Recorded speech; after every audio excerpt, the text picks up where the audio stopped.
Hello, BookTube. Welcome back to the History Shelf. I am your host, Peg, and I'm here today with the fruits of a sale that I partook in. I've been behind in making videos about a month ago. The Harvard bookstore, the Harvard online bookstore, had a flash sale, and my friend John David, a fellow booktuber, you should check him out. I'll try to link his channel below if I remember. Turned me on to it, and I went there and I saw a bunch of really cool stuff, really low prices, and I had, you know me, the queen of the book haul here. Apparently that is what I'm known for. I never thought that would be my legacy. I just wanted to bring history and the love of reading to BookTube or to YouTube in general, but I like to buy books. What can I say? So I have several books here, many books actually. It won't be a 20-minute video. My last video, I did a haul of about 6 books from the NYRB, otherwise known as the New York Review of Books Classics.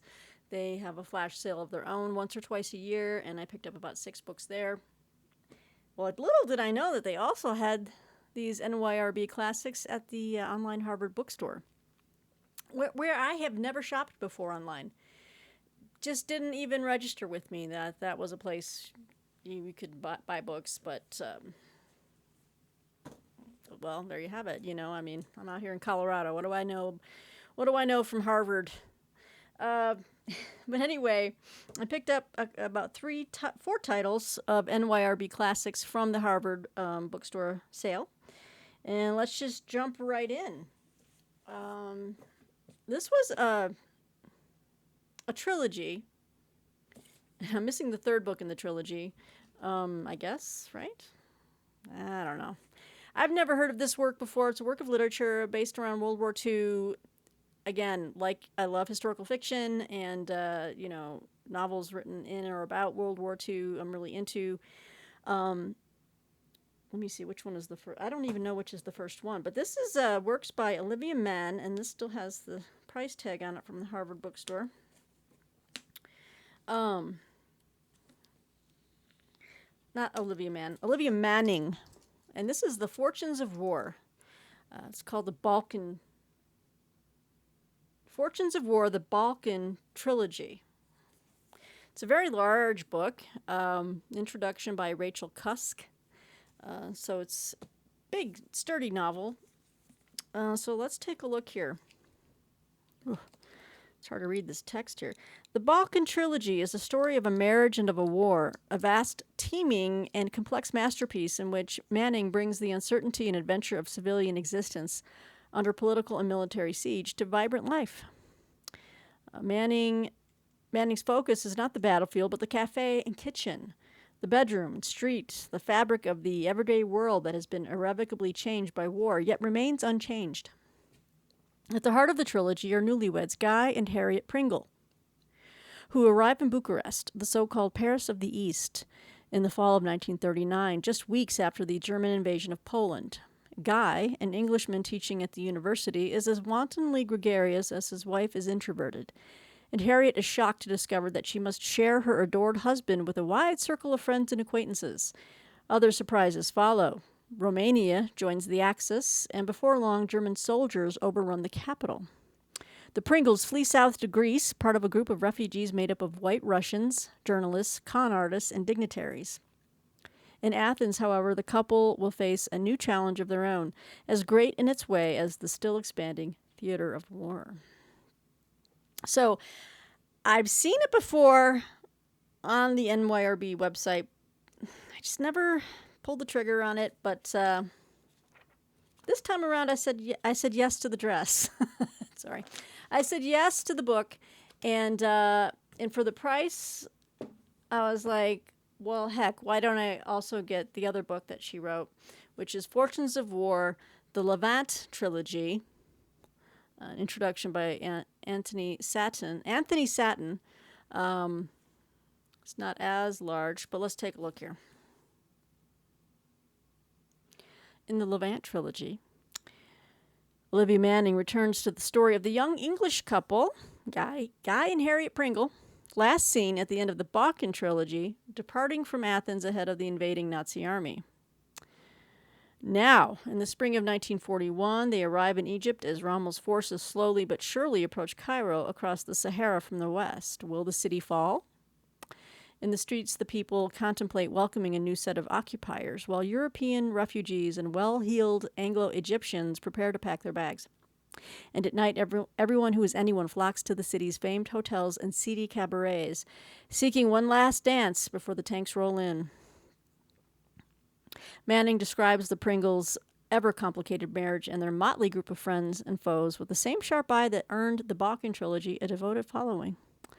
And she also traces the fortunes of a marvelously drawn new character, Simon Boulderstone, a 20-year-old recruit who must grapple with the boredom, chaos, and fleeting exhilaration of war. So between these two books, I was just like, you know what? I could really, get into this. I like when we follow a certain set of characters for longer than one book. All right, and then we're moving over to history. And the introduction to this book is written by an author many of you booktubers love, devotedly love, and I have a couple of his books, and I still need to crack them open to see what all the fuss is about. This book is called Omer Pasha Latas. Sorry. Sounds like a food dish. Omer Pasha Latas, Marshal to the Sultan by Ivo. Oh, this is the guy that wrote The Bridge of the Dreina. Right. By Ivo Andrich. Introduction by William T. Vollmann. And this was the winner of the Nobel Prize in Literature. And I didn't hear about it, but I read the description, and I'm like, this sounds great. Omer Pasha Latas is set in 19th century Sarajevo, where Muslims and Christians live in uneasy proximity while entertaining a common resentment of faraway Ottoman rule. Omer is the Saraskier, that's the words, Saraskier, commander-in-chief of the Sultan's armies, and as the book begins, he arrives from Istanbul, dispatched to bring Sarajevo's landowners to heel. A task that he accomplishes with his usual ferocity and efficiency, and yet the Saraskier's expedition to Bosnia is a time of reckoning for him as well. He was born in the Balkans, a Serb and a subject of the Austro-Hungarian Empire, a bright boy who escaped his father's financial disgrace by running away and converting to Islam. Now, at the height of his power, he heads an army of misfits, adventurers, and outcasts from across Europe and Asia, and yet wherever he goes, he remains a stranger. Ivo Andrich, who won the Nobel Prize in 1961, is a spellbinding storyteller and a magnificent stylist. And here in his final novel, it's a novel. Sorry, I thought it was history. He surrounds his enigmatic central figure with many vivid and fascinating minor characters, lost souls and hopeless dreamers, all in a world that is slowly sliding towards disaster. Omer Pasha Latas combines the leisurely melancholy of Joseph Roth's The Radzetsky March with the stark fatalism of an old ballad. Okay, I'm sorry. I thought this was a history, but it still sounds great. It's historical fiction. And Ivo Andrich, I guess they're saying, it says, they might be referring to the fact that Ivo Andrich was the winner of the Nobel Prize in Literature, but not specifically this book. I think it was The Bridge over the Dreina. That, even got a photo in the front there. Yes. So, and William T. Vollmann, as we all know, he's a prolific writer, and I've seen him just ballyhooed everywhere, and I need to also check his stuff out at some point so I can, like I said, be the judge of whether he's all that and a bag of chips. So I picked that up at the Harvard bookstore online sale. And then this just sounded like a great adventure at sea, and I love sea stories. Speaking of sea stories, currently reading Moby Dick with Patrice Jones as a buddy read, about almost 400 pages in. And don't know what to say about it. think I just need to think about it some more, but waiting for some action. About 400 pages in. No. I know it's classic. I'm still trying to figure out why. But I'm sure I'll figure it out. Picked up In Hazard by Richard Hughes. Introduction by John Crowley. Look at that cover, It's, the cover got a little beat up. But anyway, deep seas, little slim volume here. So what do we have here? The Archimedes is a modern merchant steamship in tip-top condition, and in the summer of 1929, it has been picking up goods along the eastern seaboard of the United States before making a run to China. A little overloaded, perhaps. The oddly assorted cargo includes piles of old newspapers and heaps of tobacco. The ship departs for the Panama Canal from Norfolk, Virginia, on a beautiful autumn day. Before long, the weather turns unexpectedly rougher, in fact, than even the most experienced members of the crew have ever encountered. The Archimedes, it turns out, has been swept up in the vortex of an immense hurricane, and for the next 4 days it will be battered and mauled by wind and waves as it is driven wildly off course. Caught in an unremitting struggle for survival, both the crew and the ship will be tested as never before. So this is what drew me to it, was this next bit here. Based on detailed research into an actual event, Richard Hughes' tale of high suspense on the high seas is an extraordinary story of men under pressure and the unexpected ways they prove their mettle or crack. Yet the originality, art, and greatness of In Hazard stem from something else. Hughes's eerie fascination with the hurricane itself, the inhuman force around which this wrenching tale of humanity at its limits revolves. Hughes channels the furies of sea and sky into a piece of writing that is both apocalyptic and analytic. Very cool. So it is an unforgettable defining work of modern adventure. And I've always loved, even since I was a young girl, I love stories about man versus nature. Man's succumbing to nature, surviving nature, and these horrific storms and just events that happen. I've always been intrigued by that. And so I love the fact that he's, in this novel, he's really going to be fascinated with the storm itself and, just kind of analyzing it to death. I love it.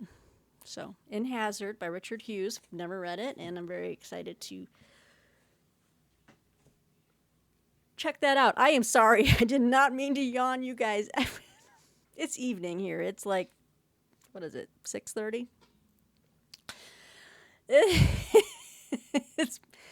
Is it Wednesday? It's Wednesday evening, and it's been a long week already. I'm a little tired. I'm not bored with you guys. I'm not bored with anything. Peg just needs a little more sleep. Okay, so now we're moving on to some other books, but I'm going to take this one out first. This was the one no, it's not the one hardcover I picked up.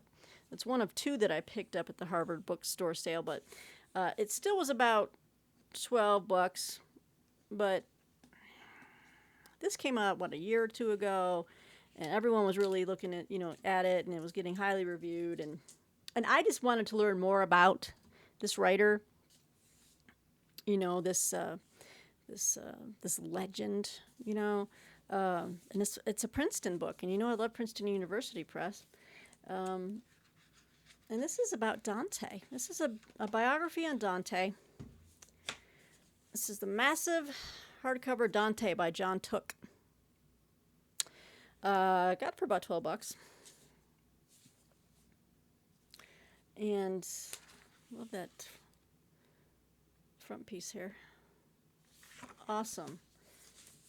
So, it says here, for all that has been written about the author of the Divine Comedy, Dante Alighieri remains the best guide to his own life and work. Dante's writings are therefore never far away in this authoritative and comprehensive intellectual biography, which offers a fresh account of the medieval Florentine poet's life and thought before and after his exile in 1302.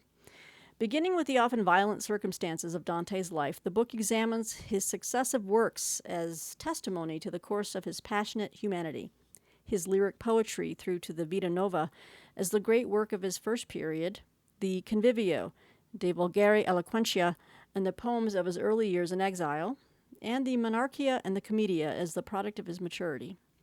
Describing as it does a journey of the mind, the book confirms the nature of Dante's undertaking as an exploration of what he himself speaks of as maturity in the flame of love.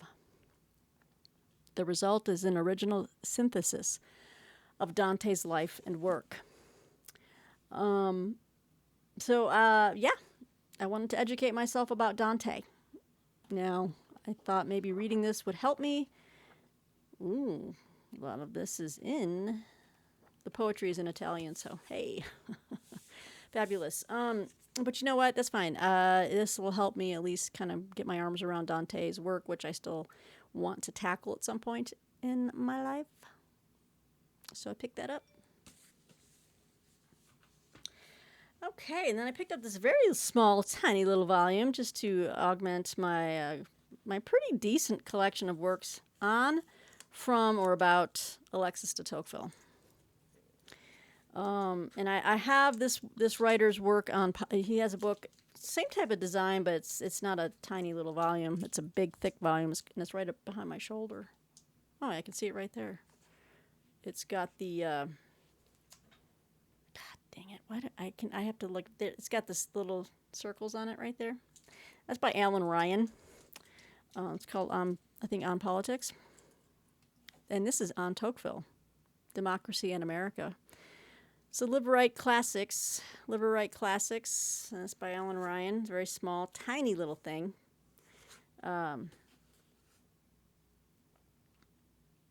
So it's just, and it was super cheap, and I wanted it to kind of be a companion to the other work of his that I have over here.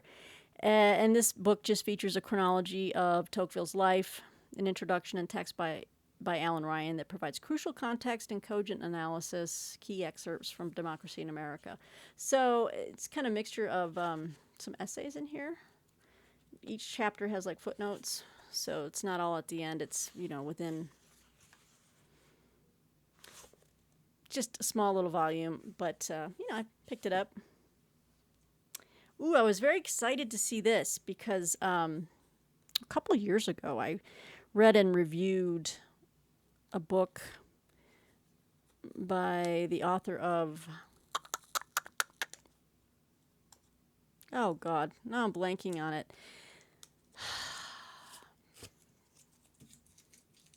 On Silence? No, I'm thinking On Silence. Silence? I think it's just Silence by Shusaku Endo. I reviewed that, I think, for,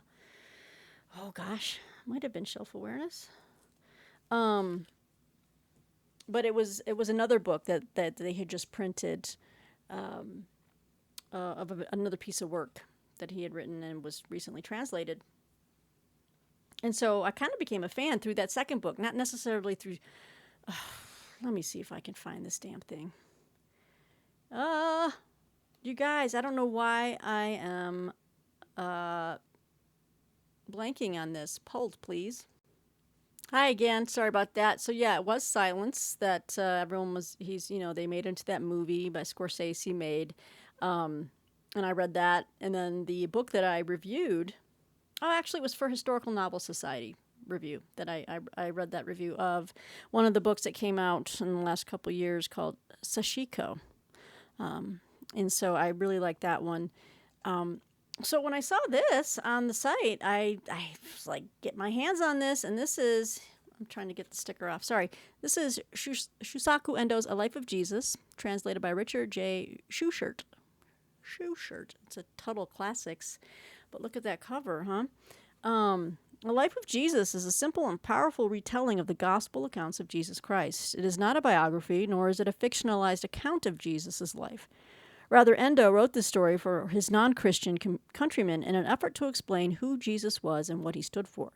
Because his audience was mostly non-Christian, Endo was particularly sensitive to the manner in which the words of Jesus fell on the ears of his first listeners. Isn't that just intriguing as hell? Heck. Their reactions to him, their puzzlement, their affection, and their eventual abandonment of him are vividly and compassionately recounted. Endo's Jesus is not limited to Japan, however. It is a timeless story, as freshly provocative to modern-day readers as it was to hearers in New Testament times. So I wanted to read this. I wanted to see how Endo wrote for, you know, the Japanese people who, the whole story of the gospel, and it was just as foreign to them as, the other side of the earth. So I picked up A Life of Jesus, and I'm really looking forward to reading this. I hope it enriches me spiritually as well as intellectually. All right, and then all these books, these paperbacks have stickers on them. I gotta take the price tags off. Okay, so this one was intriguing. This was a last-minute pickup before I ordered the books. This is called Hopeful Monsters by Nicholas Mosley, and it's an introduction by Sven Burkertz. I think I paid what, $6.99. And A.N. Wilson says it's quite simply the best English novel to have been written since the Second World War. Has anyone out there read this? Let me know. If you've read any of these books that I'm showing, please let me know. Let me know what you think about these things. So let's go ahead and tell you. It's a decent-sized book. It's from the Dalkey Archive. Hopeful Monsters is a tour de force of intellect and eros, one in which Albert Einstein taunts a lecture hall full of Nazis, and Ludwig Wittgenstein is an awkward guest at an English garden party. It is a love story in which a young English physicist and a German-Jewish anthropologist pursue each other across landscapes that range from Hitler's Germany to Los Alamos on the eve of the atomic age.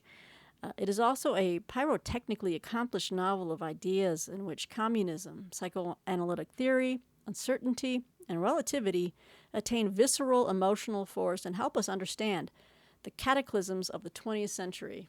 Now, how could I resist that? Huh? Yeah, I read that and I was like, okay, I'm down. Kind of sounds like, again, like a novel kind of based in history. I got to stop obsessing over these stickers, you guys. I'm so sorry. Looks much better now. So, picked it up real cheap. Another writer I wanted to, I've been meaning to explore.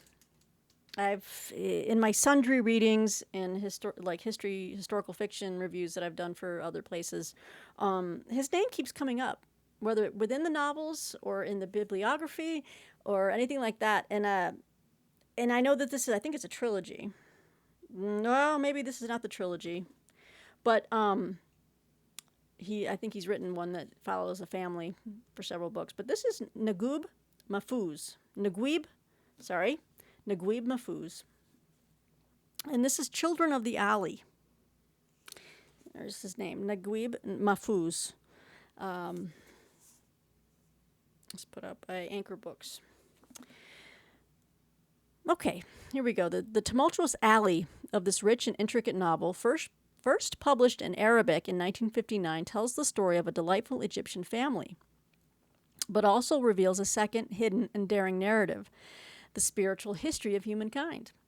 From the supreme From the supreme feudal lord who disowns one son for diabolical pride and puts another to the test, to the savior of a succeeding generation who frees his people from bondage, we find the men and women of a modern Cairo neighborhood unwittingly reenacting the lives of their holy ancestors, the children of the alley. This powerful, self-contained novel confirms again the richness and variety of Mahfouz's storytelling and his status as, quote, the single most important writer in modern Arabic literature, end quote. And that was from Newsweek. This book was written, or it was published obviously in Arabic in 1959. English translation was 1959. Okay.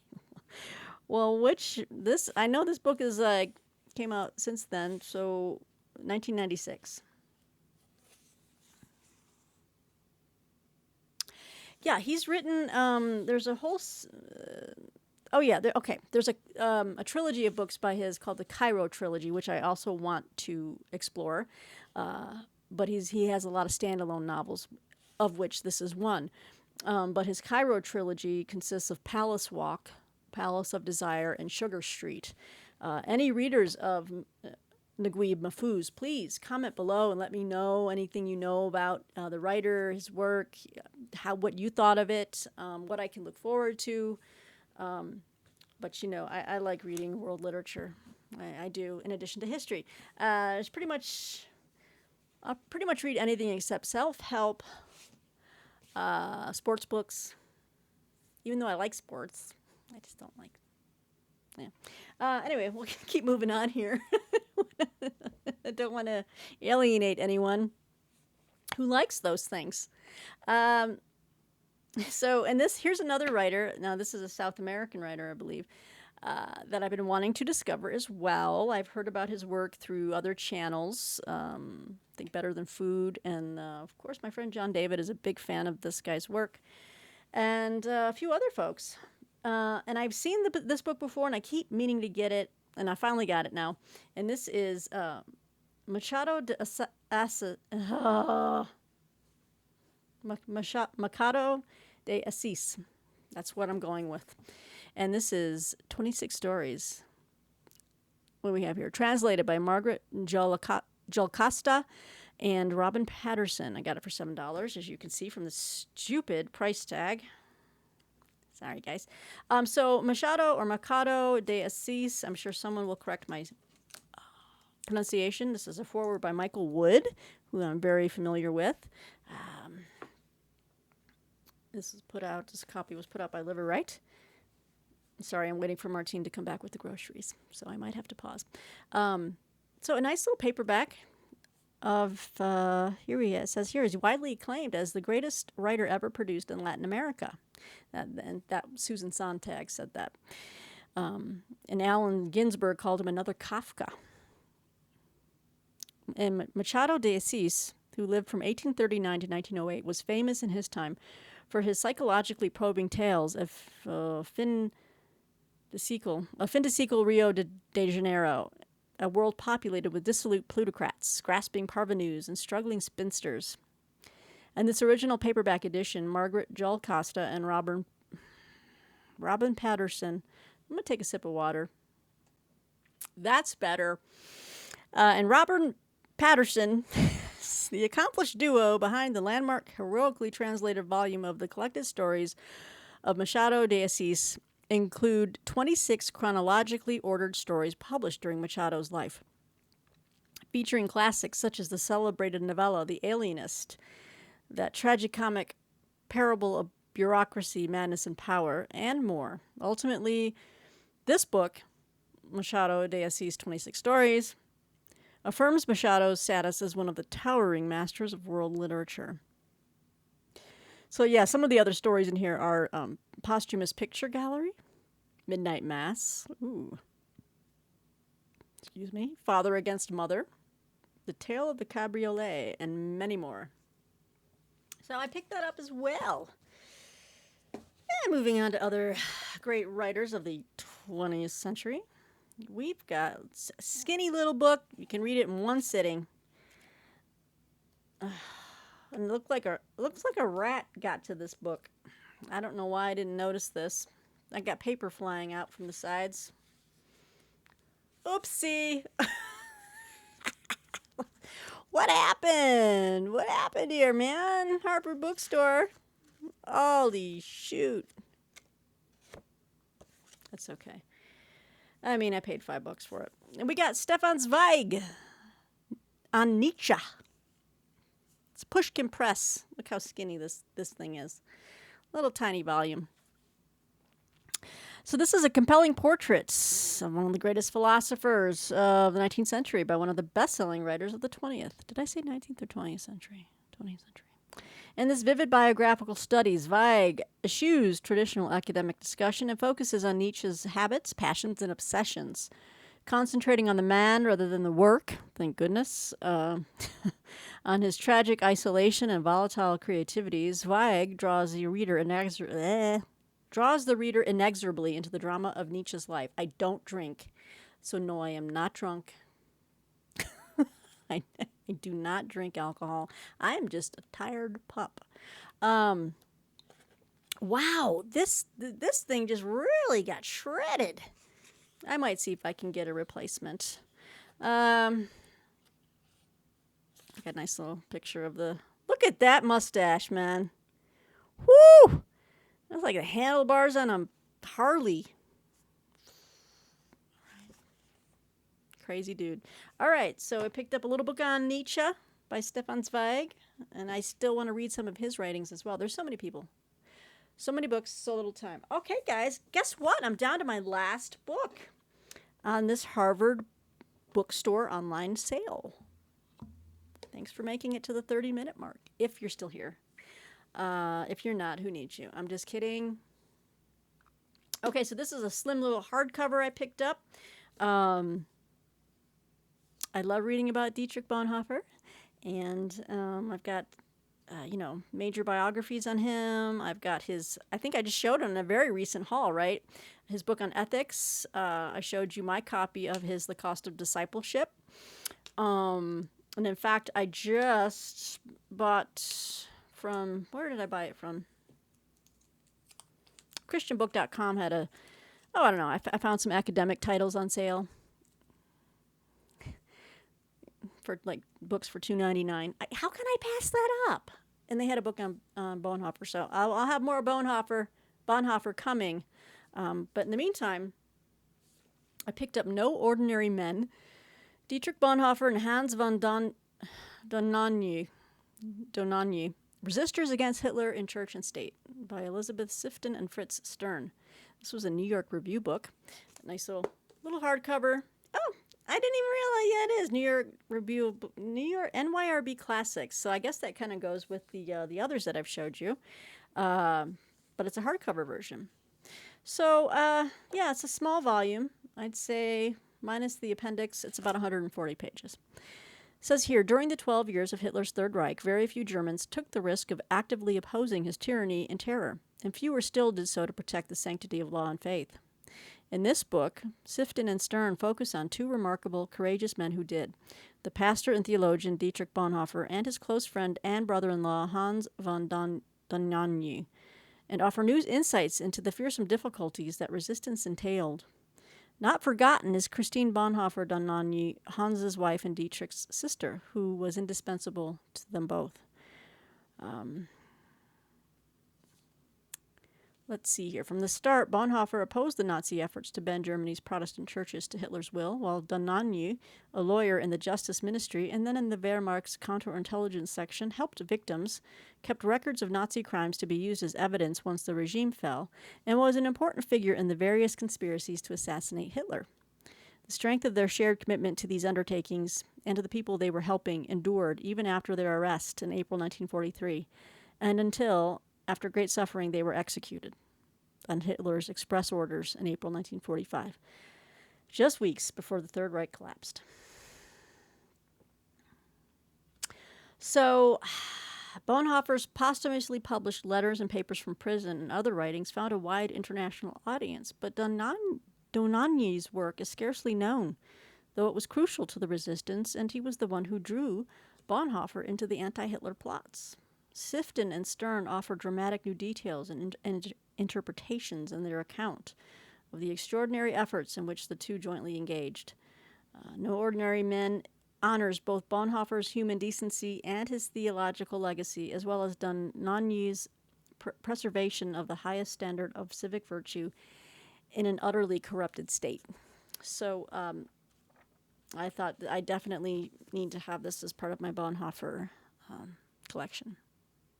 So, there you have it, you guys. Those are my takeaways from the recent Harvard Bookstore online sale, flash sale. Gotta love those flash sales, but boy, I gotta save some money for the landscapers, you know what I'm saying? All right, guys, let me know what you think of anything you've seen here, and I'd be happy to chat with you in the comments. Thanks again for watching. Thanks for just subscribing if you do, liking if you do, and how do you do? I need to go and I think I need to get some rest. So until next time, BookTube, I will talk to you later at the History Shelf. Bye.